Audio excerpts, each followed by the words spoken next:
Greetings and welcome to the show. Today is November 9th, 2022. Let me start by saying that I'm not a financial advisor. This is not financial advice. This information is intended for entertainment and educational purposes only. This will be a super quick short video about the stock symbol MMTLP because there has recently been filed an S1 amendment number 4, which is almost the same as amendment number 3, except they have 9 months of financial data versus amendment number 3 had 6 months.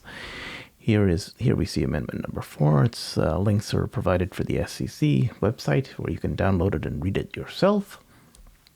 I just took the text of amendment number 4, put it on the left-hand side, and compared it to amendment number 3, which is on the right-hand side. This is called a diff. It's also called a compare. We're just comparing the two. I'm not going to read the individual data that is there. As you can see, the differences are dates mostly. Dates and numbers associated with those dates, figures, values associated with those dates. Again, garbage there. I'm going to just quickly go through everything. Here we have some dates and numbers that are adjusted, and numbers and dates that are adjusted because we now have 9 months versus 6 months of data. Again, some dates, 9 months versus 6 months, some wording associated with those dates. This is very, very quick. You can just, you can skip ahead if you want. This is, again, some dates, some figures. Here we have some pagination issues. There, that's not a date change, it's a pagination change. Okay. Again, dates, changes, dates, figures, values. Again, some slight wording changes here. No real changes there, per se. Dates, 9 months versus 6 months. 9 months, the values associated with those dates. And again, if you just go through all this, which we're halfway through it all already. As you can see, we have pagination issues now. Every now and then we have a pagination issue where things are, move to the next page. Dates, values, nothing new here. Pagination issues there. We talk about dates again, some dates and more values associated with dates because we're now looking at 9 months. Again, going through this really, really quickly. Just basically dates and values. Nothing here significant. Dates, values, nothing significant. Dates. No, again, changes and dates. Nothing major. Don't see anything here. Okay, here we have something different. Here they talk about some loan obligations, which are now slightly different. I don't really care about the loan obligations, but there is a slight change there. But we don't really care too much about that. Again, nothing here of any significance whatsoever. Dates and more dates. Dates here. 9 months versus 6 months. Values associated with those dates. Again, I'm going through this very, very quickly, as you can see.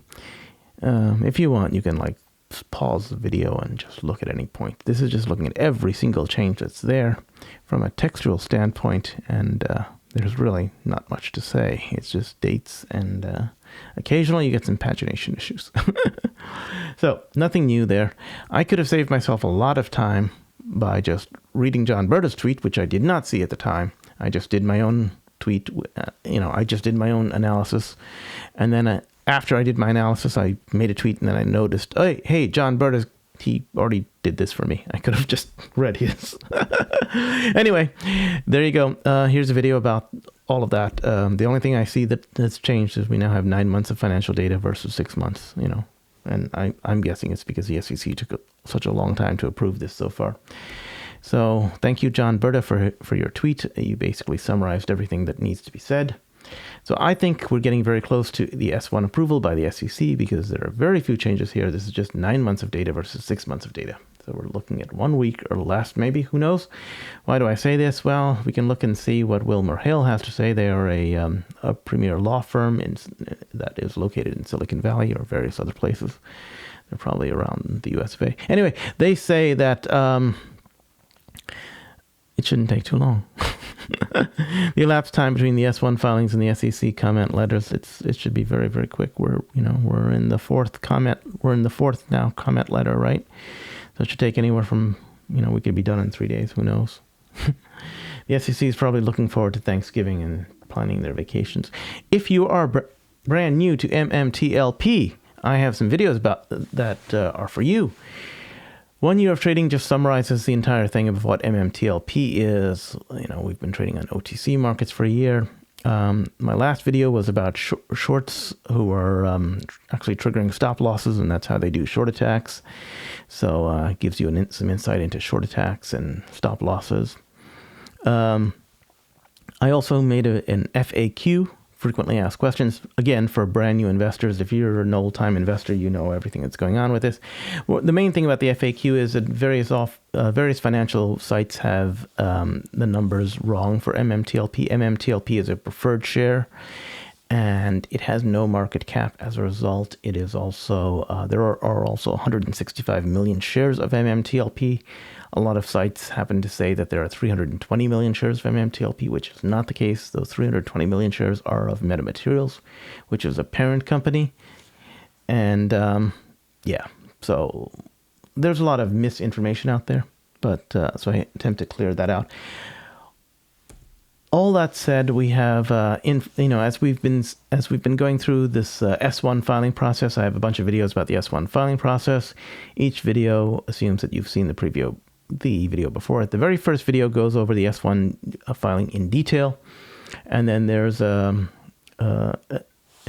quick summary of that S1 in a frequently asked questions, which is the second video. I Insecurity, Insecurity in the Force. And all the subsequent S1 videos basically look at a difference, right, between the S1A and the S1A2 and the S1A3. We have an S1A3 that was filed. I have a video about that. But as you can see, this video is about the S1A4, and that's what's been going on. All that said, this story is about to come to a close because MMTLP will be spun out into a company called NextBridge Hydrocarbons. So you won't have much longer of me making videos about MMTLP. It's going to be a done deal. So, yay. But the story's not over yet, because I believe that MMTLP is just part of the bigger story, which I call the double squeeze, and I've got a video about that. So check out the double squeeze. It talks about how people may decide to reinvest their profits of MMTLP back into the parent company, MMAT.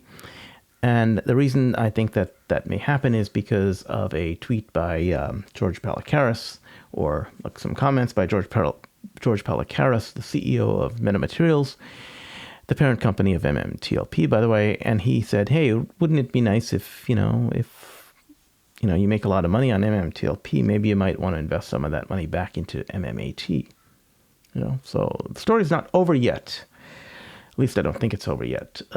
In either case, I am not a financial advisor. This is not financial advice. This information is intended for entertainment and educational purposes only. And that's all I have to say. So have a good night. Goodbye.